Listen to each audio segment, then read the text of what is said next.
Hello and welcome to Nerdrunners. I'm Stef, and joining me today is the man who puts X in X is the number of res next dice. It's Mark. Hello, everyone. That's now my favorite intro. Yeah, you're welcome. So, how are things? You all good? Things are very good, thanks. Yeah, I have a particularly busy week since Easter break at work, but I'm surviving. And it's 2 days to go, and then the most important thing was after a horrendous 12-hour day, I managed to make it to my Netrunner meet and play 4 hours of Netrunner without making too many silly mistakes. But no, overall, and then you overall immediately doing well. went home and cried. It's like, why didn't I mulligan when I didn't have any eyes? Because mulliganing's for wimps. How's everything with you? I'm good. I've been a little bit weird, a little bit ill. So I haven't played as much as I'd like to, mainly because I'd lost my voice. And you know what?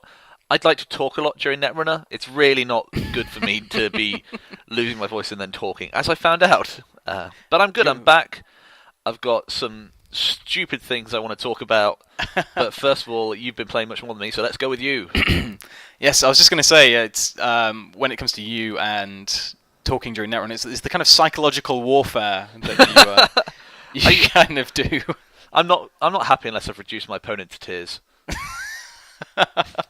Be that through my play or just by, well, either that or just insulting them. I really wouldn't do that. That seems like a bad idea. I'm going to go out of my way and say 90% of the time it doesn't work that way. I don't know, last time we played you cursed my deck every time you cut it at the start of a game. I've done that a few times as well. That immediately puts you on the back foot. It's like, what? Yeah. And especially because you do that thing where you put one card to the bottom and that's how you cut it. And then it's like, I curse your deck. It's like, oh shit. So, is he a wizard? And then it's just that brief kind of, I think it's a very caveman-esque, it's like, oh, magic! Wait, no, that's not.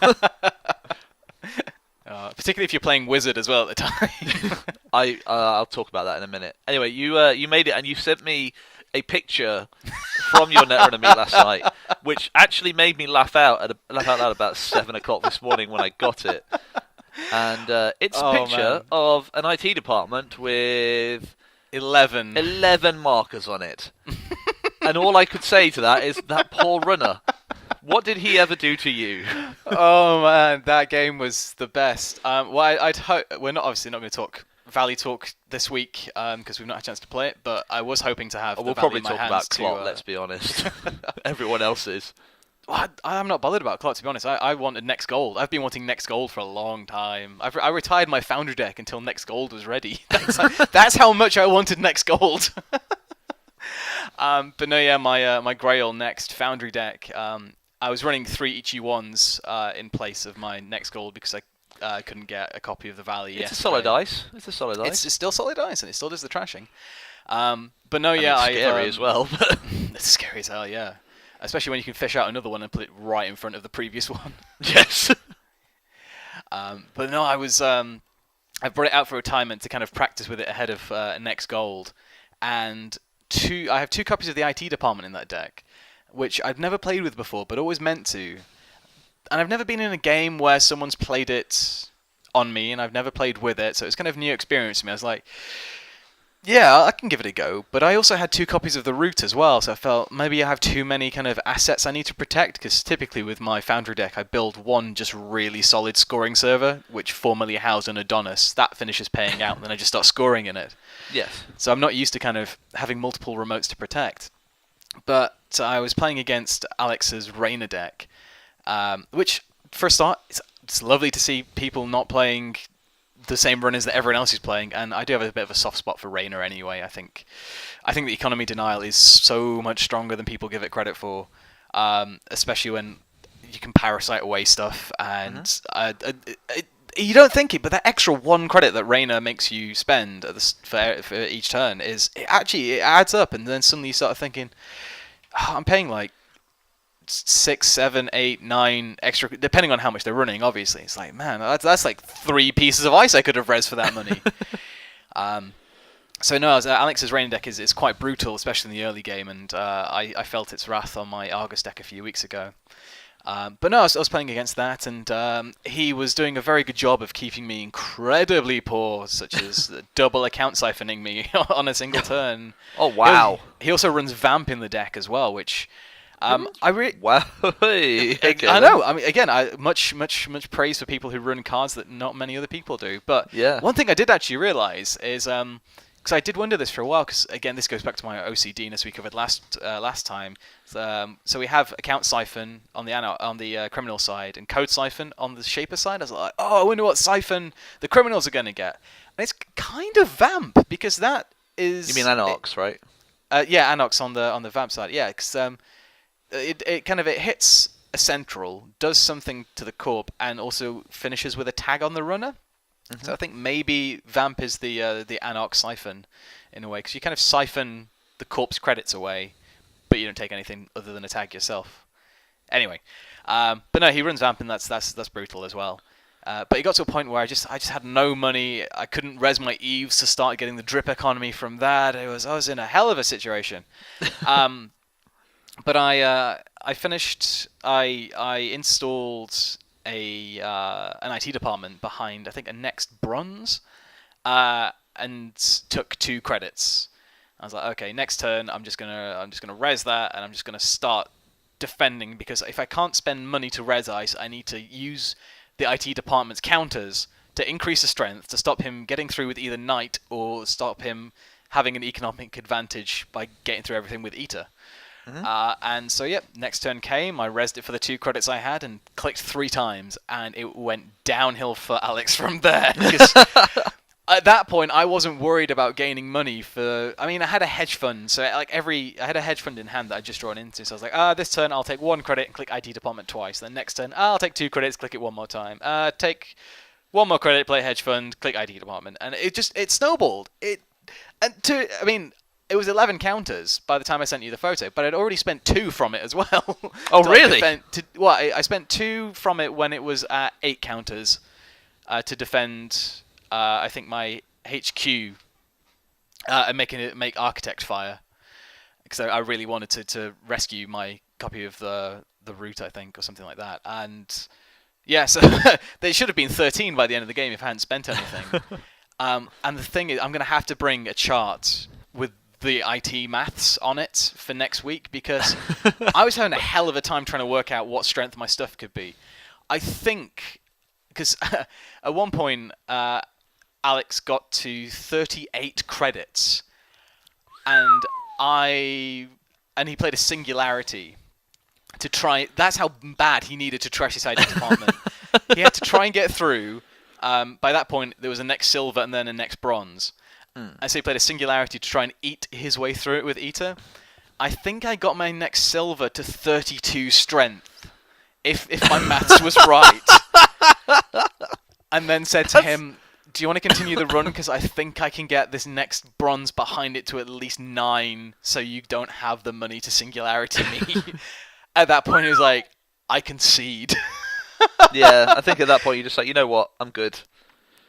But it was phenomenal. I can't imagine ever taking that card out of that. I don't know if I want to up it to 3 copies. I think 2 is probably the right number, because you want to be a bit set up with maybe a 1-2 iced remote before you draw into it. But oh my god, IT department is crazy and amazing. And the thing was, but because I managed to res it, I put it down without doing anything, and then resed it, and then immediately triple clicked it. That kind of prevented him from ever getting in. So then I could just kind of take my time and increase the strength and increase the counters on it. And it's so I couldn't get over it. I felt really bad. And then James came over at the end. He's like, "You're dead to me. Like, you're not allowed to have that card in that deck." Which is fair play. Yeah, but no, it was really fun.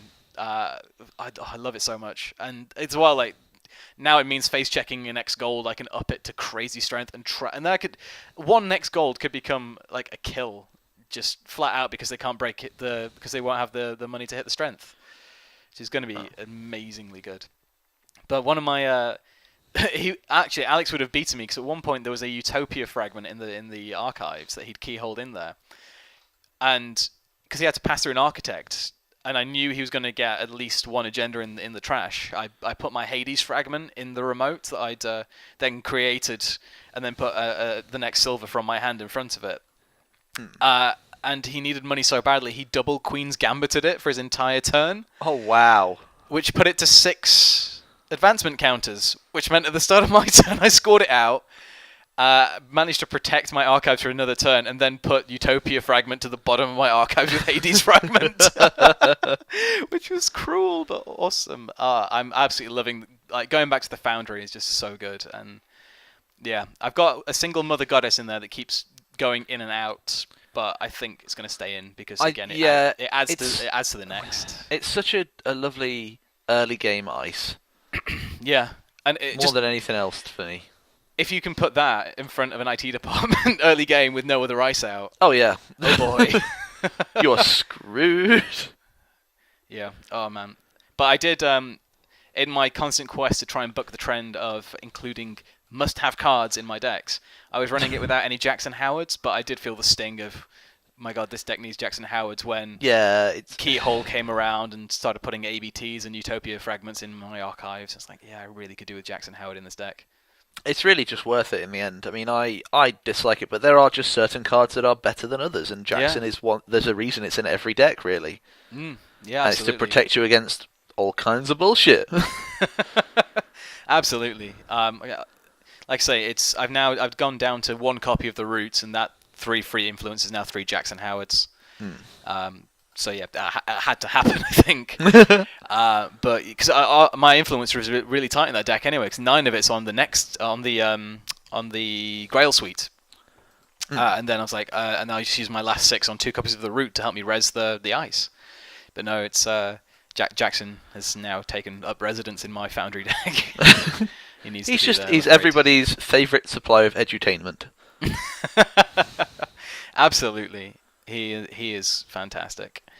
And I also had another Corp deck that I was trying out again ahead of the Valley because I really, really love predictive algorithm. Especially because it makes RSVP so good. It's true. It's true. So good. Oh my god. But I love how you're just coming into the NBN game now, and I've been championing it for so long that I've gotten bored with it. Well, I liked NBN for a while with making news and running like Dracos and all of the tracing ice in it, and then I kind of fell out of love, and then I tried the our dedicated response team version for like 3 months. So it comes in waves, I think. Yeah. But yeah, the entire idea, it's currently called free to play because there are hidden costs. I like it. It took me so long to come up with that name, but I'm really happy with it now. So yeah, again, like we did with the last episode, we'll post these on Netrunner DB and link it in the show notes so you can see the full. I should really send you my decks. We'll sort that out. Yeah, sorry. Please don't break my legs. That's fine. The idea of the free-to-play deck is that everything in the deck is either to make the runner poorer or to make me, the corporation, richer. With the exception of my barriers, which are just there to end the run. So obviously got pop-up windows, RSVPs, and toll booths. Yeah. And then I've got Caduceus and Errand Boy as well for my sentries to give me even more money. But yeah, predictive algorithm is just going to be so good in this deck because then you can. Because I was struggling with RSVP and I wasn't really drawing. I have 3 red herrings in the deck as well, and I was kind of hoping that they could protect my my agendas.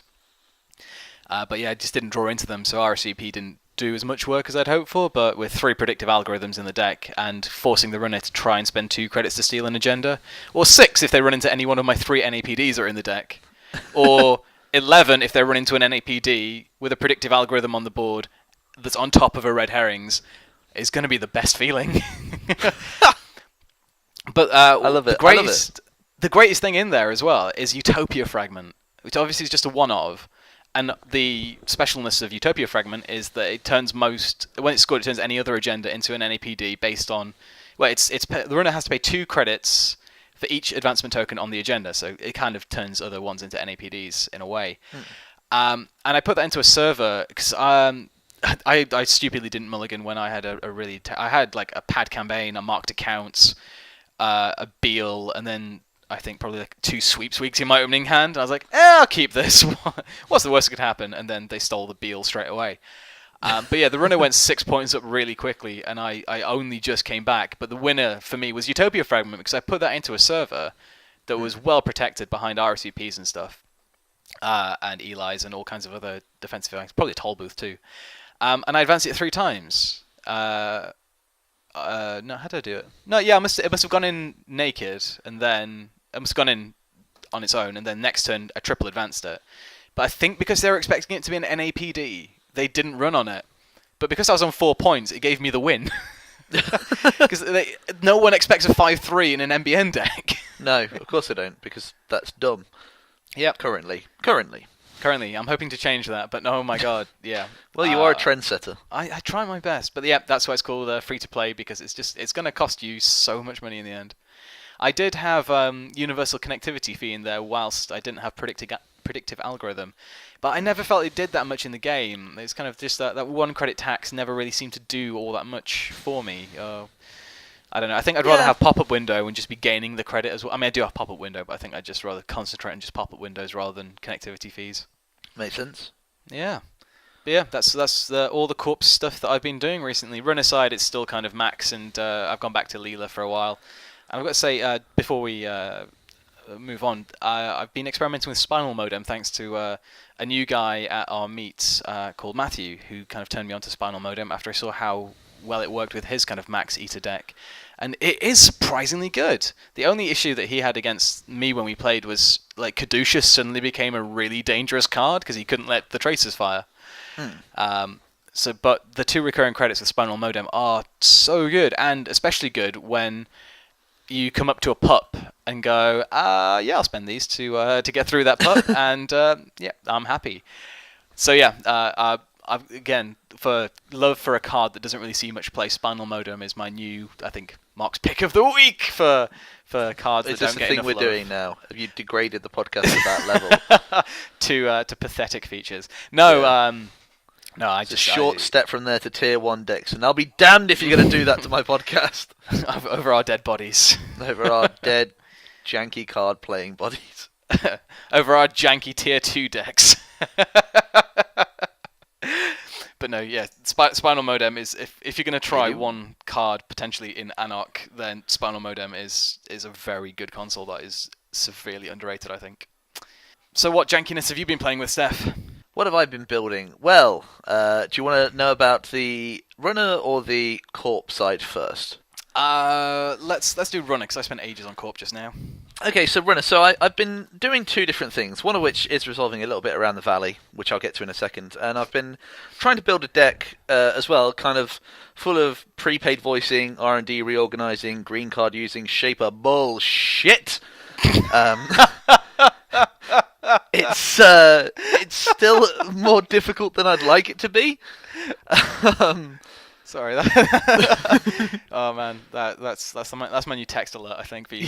You're more than welcome for that. No, I'm just trying to put together a stupid deck. So I'm trying to use Exile. So I've been kind of fiddling with a deck, an Exile Pawn Shop deck, which is just it's using cards that I really hate, stuff like Atman, which I've already gone on about before. It's not doing too badly. It's got Shahrazad and Scheherazade. And yeah, it's just having all the tools available to kind of throw in. And yeah, it's working out all right, but I haven't got it working just yet. Yeah. What I'm more interested in at the minute is the card from the Valley Adjusted Chronotype, and putting that with Clot, obviously, into a good old-fashioned wizard deck, which I think you'll recall is one of the first decks I ever played with. Yes, and I gotta say, I did enjoy your wizard deck, and especially when I sat across from you and we're like, what? You can trash my things, and it doesn't really cost you anything because you have recurring credits. Exactly. What? It's a very simple thing that has made one of my opponents kind of wish that they were running things that made it impossible, like was it Scrubbed? Is it Scrubbed that gets rid of the cerebral static? Oh, yeah, Cerebral Static is the one that makes the runner's text box blank. Yeah, that's what they were hoping for. And it's like, well, I'm sorry, but no. But no, just a chronotype, which I kind of want to talk about, because I'm not sure if this works, but it's the first time you lose a click each turn, you gain a click. Yes. Now, I need to work out whether that works with you spending clicks to get through HB Ice. I don't believe it does. That's the thing. But if it does, first of all, it's a really broken card. I think the two cards I see this working really well with are Wild Side and Hard at Work. So either drawing a card and still having drawing 2 cards and still having 4 clicks, or gaining 2 credits and still having 4 clicks would be the. But I think I need to talk to Lucas on Twitter to get this. But it's it is just my old school wizard viruses. Eat stuff out, not with Eater, but kind of just with knights and imps and parasites, and it's a traditional sort of Anatomy of Anarchy deck. Yeah. Because I felt like playing something reliable because I was sick. Just like, I don't want to have to really. That's how sick you were. You couldn't even come up with craziness. Just to interject quickly, I believe it would work with Enigma. If you hit an Enigma and lose a click through its through that subroutine, then it would trigger, but not when you spend a click on Biro Dice. Yeah. It's also stuff like you can use Wildside. Yes. And stuff like Starlight Crusade funding. Oh yes. And all the things that don't work. And Beach Party when it comes out. Quanju PT. It's nice. It's a weird thing. It's also, I quite like pardon me, the resource Hard at Work, which when you turn against game 2 lose a click. No one plays that. With this deck and with this card, yes, you will start doing it. Yes, you lose a click and you gain 2 credits. Yes, which is quite nice. Yeah, it could be a nice little...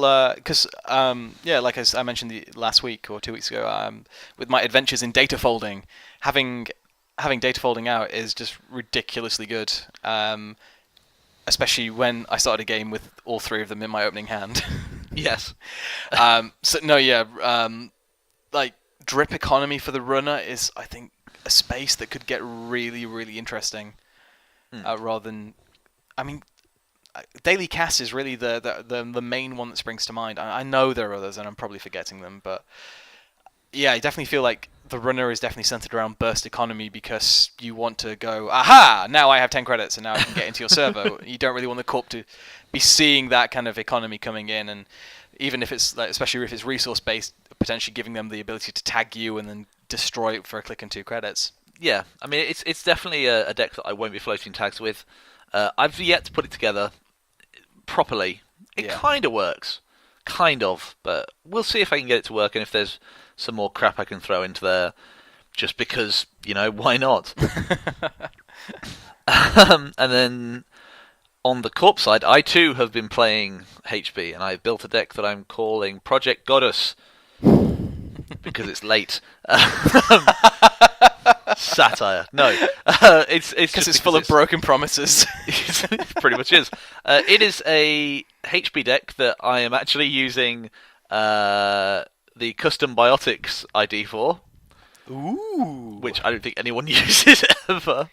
Remind everyone Custom Biotics. Custom Biotics is an identity. It's 4522. You cannot include Jinteki cards in the deck, which is fine because I don't care. What I'm doing is throwing in a bunch of Wayland and MBN stuff. Yes. And what it involves is having the agendas Project Ares, Project Vitruvius, and Project Wotan. And what this does is that you use essentially a psychographics to put a number of things, highly... That's not the word I'm looking for. Scratch this, start again. You tag the hell out of them, and then you use psychographics to put a bunch of counters onto a Project Ares, for example, which when you score Project Ares, the runner trashes one of his or her installed cards for each advancement token on Project Ares over 4. I've done this, and I've put a double... what's the card? Can't remember. Mid-seasons. I've double mid-season someone, and then I've psychographics out an Ares. Wow. And they were sad. I'm not going to say otherwise. And of course, you have to take a bad publicity, but it doesn't matter when you've wiped their entire board clean. And it's the same with Vitruvius, just adding a card from Archives to HQ. It's just like, oh, you're going to run into... Okay, cool, it's out. taking that card out. I'm taking so it kind of removes the necessity once you've got one of these for Jackson. Yeah, and I guess you can, with Vitruvius, return mid-seasons and psychographics back as well. Yes, exactly. That's the whole point. And then kind of I threw it in there to be a dick, but I've got a copy of Chronos Project in there because, I mean, why would you not? Yeah. It's a somewhat atypical HB deck with some fast advanced shenanigans in there, but there's also a lot of stuff from the root, and just to maximise the advancement availability of things, and some ice from Wayland as well. But Yeah. just because it's very much less porous than some of the other ones. But yeah, it's working okay at the minute. I'm kind of surprised. One of the things I really liked the idea of was adding, along the same lines of mid-seasons and psychographics, is also putting Shoot the Moon in that kind of deck. Because then you can res... I mean, even if you get only 2 tags on the runner at one point, then you can just res, that Janus and that Wotan. Yeah. It's kind of cool. I'm liking it. I think it needs a bit more economy in there. But, throwing in stuff, because I'm using Wayland stuff as well, so it's just throwing in all the Beanstalk royalties. And Yeah. It's just weird. It's a weird deck, and with 22 influence, because I'd forgotten that this identity even existed until I was trying to cram all the cards in and going, I don't remember this. It's like blowing the dust off of a relic. Like in the Pharaoh's tomb and suddenly discovering. Because I thought there's got to be a catch. Jinteki cards. Why would I need Jinteki cards in this? Yeah, I think if you can do some really nasty things with just a few Wayland and a few NBN imports into that deck. It's good. It's good. I like it. I'm still fiddling around with it, and once I have a fully functioning janky deck, I'll be back to you. But I'm also experiencing the glory that is Next Dice, because I've never used Next Dice before. Oh my god, it's the best. Well, I was never really a HB player. They were very Glacier-y it was either Glacier or Fast Advance when I stopped being interested. And now it's just like, oh, good. To be honest, the Foundry was the first HB identity I ever played with. Because likewise with you, I was never really a fan of wanting to play fast advanced decks. And I don't know, I think for the longest part at the start I was kind of devoutly Jinteki, so I didn't really look at any other factions. Oh yeah. But no, yeah, the Foundry is great, and the Next Dice is... Oh, the Next Dice is just brilliant. To be honest, I'll just sit here for the next 15 minutes just repeating the Next Dice is brilliant, because that's all it's just so good. Do you want to put on the girl from Ipanema in the background? I think I want to put on a satin dressing gown and rub myself with lotion and talk about the Next Dice. Okay, moving on. So yeah, you've been trying out the Next Dice. I have been, yeah, and I like it. I like it for the most part. It's interesting. I moved away from the combination of Next Grail just because I wanted to get my head around one set of ice before I got my head around another set of ice. Yeah. But for the most part, I'm liking it. I am, as you say, I saw Next Gold and I was like, that's ridiculous. I love it. There's no way I'm not using that. But no, it's good. So I will be back to you in a couple of weeks with a full thing. The only issue I've had since I've been ill is that I haven't been playing them. So unfortunately, I'll have to get back to you with how these things play out. Oh, and I've also been running just on the side, built an Atlas All the Death deck with all the Scorches and all the traffic accidents and all the DRTs, and it's just people hate it. I love it. It's great. They're so scared to run. Yeah, the scaring a runner out of running is possibly one of the greatest things you can do as a corp, because it's like, you aren't doing your job. You aren't living up to your name as runner. I'm just going to keep scoring things out while you don't run. Cool. Okay. Yeah. But anyway, that's me. Great. Mark, what's our topic for this week? Our topic for this week, I've been sitting on this for a while. In fact, I wanted to talk about this in episode 2, I think, is mulligans. Hooray! And this stemmed from the fact that I played a game, I think this was when I was playing Replicating Perfection before I added the Grail Ice to it. and I mulliganed into I think I mulliganed from 3 agendas and no ice into the same 3 agendas and still no ice. And you clearly shuffled that well. Obviously, my deck was just punishing me. Obviously. But no, it got me thinking about, kind of a couple of aspects to it. Kind of, one, when do you take a mulligan? And 2, reacting to a bad mulligan. I think were the main 2 things. So I think, yeah, if we can talk a little bit about those, that would be quite cool. Okay, so, I mean, obviously, I personally would take a mulligan when, if my hand is completely agenda flooded. And that is up to you on whether you decide it. I mean, if I've got an agenda and like 3 agendas and 2 pieces of ice, I'd probably consider keeping them because there's probably enough in my deck to keep me going and keep the runner out for the first 5 minutes of the game. Yeah, and I think with something like, I think if you draw into 3 agendas, 2 ice, if you can put something that's going to keep the runner out that you can res just over HQ, you can probably get away with leaving R&D open for the first turn, because if you have, say, 11 agendas in your deck and 3 of them in your hand, there's a good chance they're not going to top deck anything. It's true. I mean, and I've had games before where it's been ice, ice, draw because I've had the other 3 pieces, other 3 cards in my hand have been agendas. Yeah. So yeah, I think one of the big things of considering when to take a mulligan is economy. I know a lot of times people will take a mulligan when they don't have any economy cards in hand. Obviously, the quintessential one being not being able to play a hedge fund on your first turn. Because when you don't see someone play a hedge fund on their first turn as a corporation, not so much a sure gamble for the runner. I think this is probably going to err more to the side of corporations actually on mulligans. But yeah, if you're not playing a hedge fund on your first turn, sometimes you can kind of consider, oh, maybe I should mulligan and try and get that burst economy to get me to 9 to 10, however many credits the card's going to get you to. The corp always has a bad time if they have a bad starting hand, because the runner can just pull cards whenever, and really all their deck is a collection of tools. Yeah. Very rarely does a runner deck have to feature in a particular way. Like, it has to run in a very...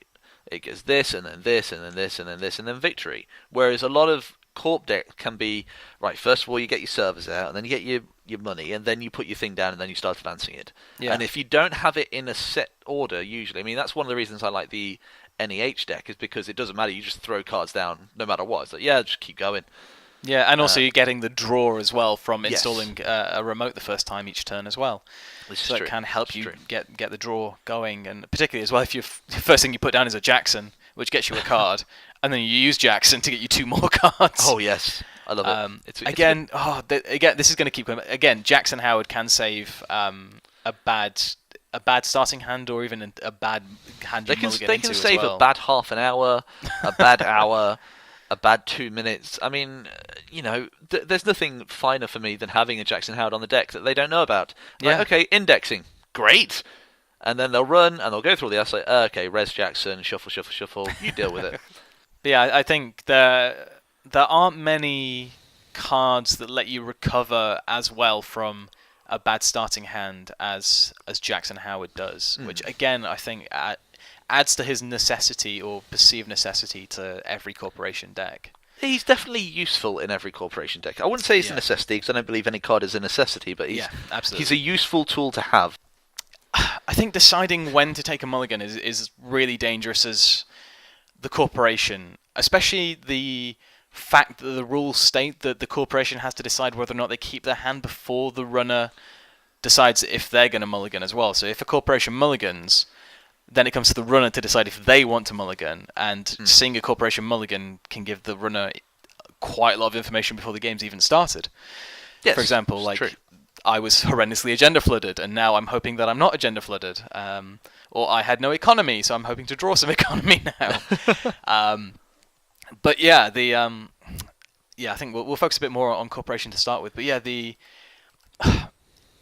I try not to mulligan where possible. Like I said, I had like 2 sweeps weeks, a pad, a marked accounts, and a Beal in my opening hand, and I should have mulliganed that, to be honest.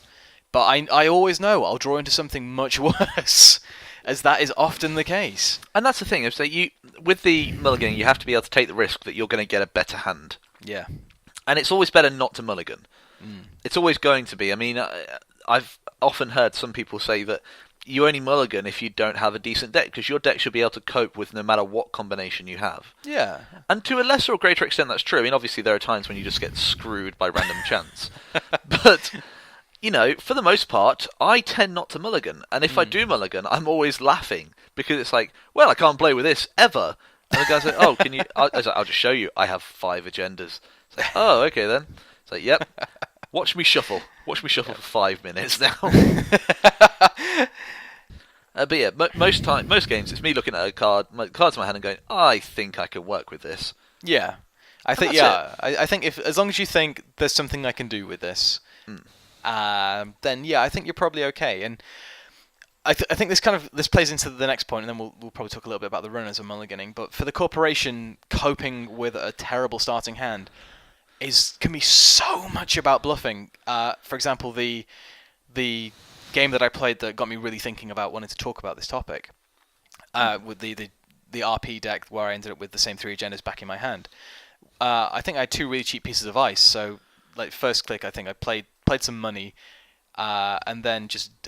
Oh no, I must have only had 1 piece of ice, because yeah, I iced up R&D and left HQ completely open, and just kind of bluffed the fact that I've mulliganed into nothing. Like, he kept I mean, obviously, if you go like, oh shit, this is the worst thing possible. Now look at my... And then the runner's like, okay, I'm going to hit HQ, because you're probably agenda flooded again.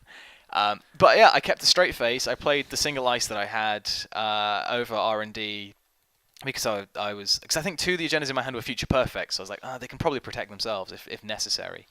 Yeah. And I honestly can't remember my motivation for why I did that, which is terrible when I want to talk about the subject. But I think we just brain farted our way through the entire podcast.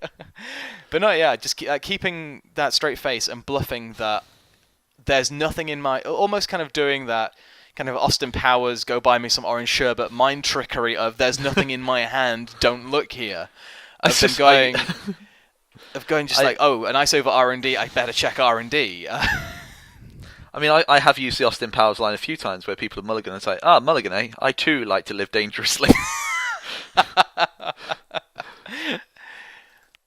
yeah, I mean, it tends to be an easier decision for me on the runner side whether or not I mulligan, because 9 times out of 10, it's just a collection of tools, and it doesn't matter whether I get to them in the first 5 minutes or the first half an hour. I will eventually get to them. Yeah. And it just changes the way you work. I mean, like, obviously, I'd like to have, an icebreaker and some money in the first starting hand. I mean, traditionally for me, a good opening hand is 2 dirty laundries, just so I can get going with the economy and the running and warm myself up, and just test some ice. Because usually I don't mind just bouncing off the early game ice, because 9 times out of 10, they're not going to be able to afford to res anything deadly. Yeah, nothing too bad anyway. I mean, don't get me wrong, there are times where, I've run headfirst into Kamainu's. It's just not been great, but... Yeah, I mean, you just run and run and run and run, and a lot of times they won't want to res the ice anyway. Yeah, I mean, I think I'm the same with you. Like, I rarely mulligan when I'm a runner. I mean, my Leela deck at the moment is... Because it's kind of a slow burner, the cards I want to see early are Katie Jones and Mr. Lee, just to get my economy and get me cycling through my deck. But if I don't draw into them, it's not the end of the world, realistically, because I have enough tools to kind of get me running, to get me multi-accessing, to get me finding my breakers and drawing them. So, I mean, when would you mulligan as a runner? What would be kind of the terrible scenario that would cause you to do a runner mulligan? 3 copies of the same card. Yeah. I mean, that's usually it. If I've got 3 of the same thing, Unless it's data folding. Well, yes, if it's data folded. But even then, if you don't have the link, you... No, data folding's just... it's MU, isn't it? Yeah. Ignore me. Sorry, I'm thinking something else. But no, it's just having... If it's not 3 useful cards, so say I've got 3 copies of Gordian Blade, there's no way I'm going to bother with it. Or if I've got cards that are too expensive to play. So say I get all of my... I get the 1 lifts, and I get... really expensive icebreakers or run events or things like that I just can't afford to play to begin with, because you really need something to go down and then to start running. Because the early game really is the runner's territory. Yeah. As far as I'm concerned, anyway. I mean, and people would argue with that with me till they're blue in the face, and I would still be right. No, I'm on your side with this. I think early game is, which is where I struggle to get into the Leela mindset of kind of sitting back and waiting for the corp to score. Like, if I can be aggressive early, and again, this is why I think both of us love Anarch. I will run with no money and no breakers and just nothing and no protection. No protection, just to force the corp into a position where they've got no money. They've had to kind of scramble together their credits to res something to just try and keep me out. Yeah. I mean, I've SMC'd and then stim hacked, and just in the first turn, and they're like, "You really blowing that early?" It's like, it doesn't matter as long as I manage to get through, and it'll get me a breaker out. Yeah. It's like, you have no idea the power that comes with that combination. You do it 3 times, then it's like, okay, public sympathy, I'm absolutely fine. I'm back up to normal. I'm up to no good again. The only thing I might disagree with you is if you have 3 copies of a Gordian Blade or a card like that where you only really want to see 1 copy. I mean, if you're doing Shaper bullshit, then potentially keep that because you can recur it back. But I think for the most part, if I started a game with 3 Eaters in my max deck, I might keep that hand because then I know that... Well, actually, no, max is probably a bad example. If I had 3 copies of Passport, which I don't run 3 copies of, but if I had that in my... It's hard to think of when 3 copies of a card is any good, isn't it? Yeah, but no, I run 1 copy of Passport and then two Rexes for my Leela deck. But say I drew into 3 copies of Passport, I know that keeping that hand means there's not going to be 2 further dead draws of Passport later in the game. So it might be beneficial. That I'm trying to just think of a counter argument to that. But that might be the only time it could be beneficial to keep where you have a 3 of opening hand where you only need 1 of for the entire game. And it does always depend on what your deck's like. Absolutely. I trust my deck, so I know if I've got 3 cards, it's no good me having those 3. There's no point in me having it because I only need 1 now. I might as well try and draw for some more interesting crap. True, actually, yeah. I mean, I guess if you did want to stick with the 3 copies of a card you only need 1 of in your opening hand, if you have exceptional card draw in the deck, so you could play like Diesels and Quality Times and whatever to get you more cards in your starting turn, it doesn't matter, you're throwing away 2 copies of... Or even if you draw 3 Desperados in your opening hand, that's a better analogy. There we go. And you want the 1, and probably nothing really trashes hardware, so you're probably safe to get rid of the other 2. Yeah, I think it. Yeah, I guess. I suppose having the card draw to counteract the fact you've got 2 dead cards in your opening hand, inverted commas. But yeah, other than that, I can't see a time when I would really, unless I desperately needed a combination. So again, having money in the opening hand is really good and is somewhat necessary, but it really depends on what your deck's built to do. Yeah. Yeah, absolutely. Obviously, if I was running Astrolabe and what's his name? I can never pronounce it, so I just call him what's his name. A runner or a resource? Runner. Nasir? Yes, that's it. If I was playing with Nasir, I just wouldn't bother going for more money. Yeah. There'd be no point throwing it together. But if you're running with something that I mean, I've mulliganed with the Dispossessed Risty before, just because having 9 cards is really funky. And it's like, well, I'll just try and get an optimum draw out of this. Yeah. Absolutely. Do you think, as a runner, you'd ever aim to mulligan to better have a starting hand that is more beneficial against a particular corp you're playing against with your deck? Or do you think... Sometimes. It depends who you're playing against, because you're never going to know, in most settings, what they've got in their deck. Yeah. I mean, obviously, if you're up against Blue Sun, I wouldn't bother mulliganing because they're going to just pull crap out of the way anyway. You've got to be able to keep them poor. I think that's the thing. I mean, if you're running someone who has E3 feedback implants, say Quetzal, who's awesome against dropping a surprise E3 on a Blue Sun deck, maybe you want to mulligan for that. I think that's probably the main instance you would mulligan as the runner. So if you're really trying to get something that you know is going to be beneficial against a particular corp you're playing, or if you have quite a few like duplicate cards that you wouldn't be able to play like all 3 of your console in your opening hand. I think they're probably the main runner mulligans. But yeah, I definitely feel the runner. gets off a bit lighter because obviously the corporation, if they've not got some money, some defense. Well, they tend to have a plan. I think that's the thing. And maybe it's just me. I never tend to have a plan when I'm a runner. I deal with what's thrown in front of me, because you have to be able to adapt on the fly to any number of ice or lack of breakers or lack of money or anything like that. Whereas when you're the Corp, you tend to be in control of the situation for a lot of the time. And you have a plan of how to score out and how to defend yourself, and you kind of have an idea what ice should go where and when you should set up a new remote. Yeah, so I think, mulligan as the Corp is definitely, I don't know, it can be a lot more beneficial than a runner mulligan, I think. Anyway, we probably talked about mechanics for far too long. Probably, but yeah, the one thing I will say is if you mulligan into a terrible hand and you're the corporation, play it off as the best hand you could have drawn. But don't try too hard, because that won't work either. Don't swing too far the opposite way. You just have to be good at bluffing, and as I've always said, this game is best played as a mind game, and when you're trying to fuck with someone else, it's nothing like looking in the eye. It's like, yeah, it's alright. I mean, it's nothing great or anything, but it will do. You're like, okay, well, I'll just run R&D, and there's nothing there because my hand is full of agendas. You weren't expecting that, were you? No, it's just pulling all 3 Astro scripts out of your hand. Balls. Yeah. Anyway, I guess that's it for this week. Mark, do the thing that you do at the end of every show. It's tradition now, I think, isn't it? I've got it written down somewhere. If you want me to find it, I can do, but... No, it's my moment in the limelight. Stop complaining and do the thing. Oh, yes, sir. Okay, so if you want to get in contact with us, then the email address is nerdrunnerspodcast@gmail.com.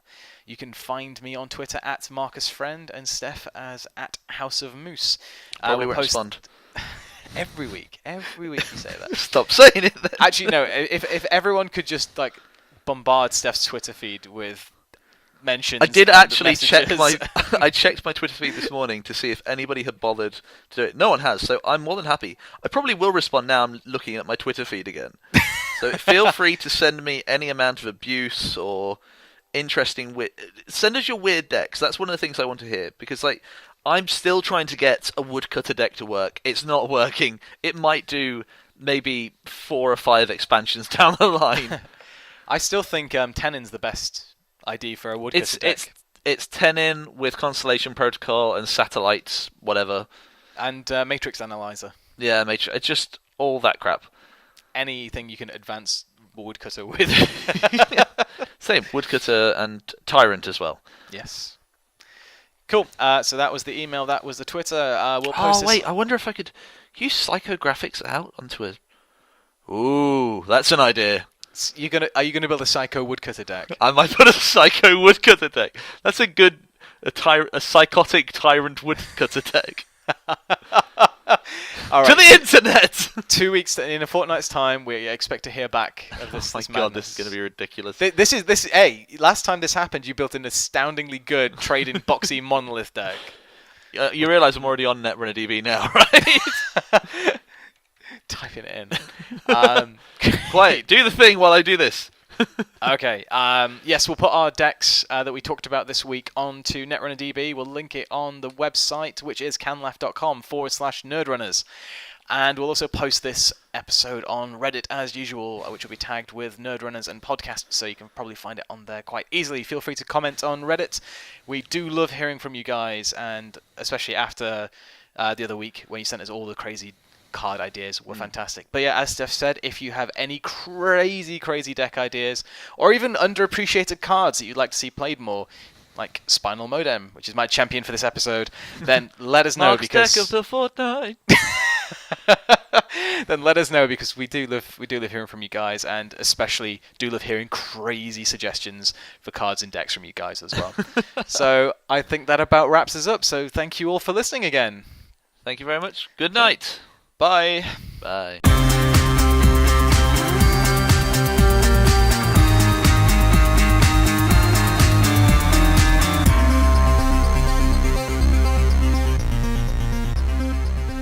I'll try not to fiddle with the valley too much while we're podcasting. It's just there, clots on top. Is that a euphemism? Because Don't talk about a clot in your valley. That's awful. Filth.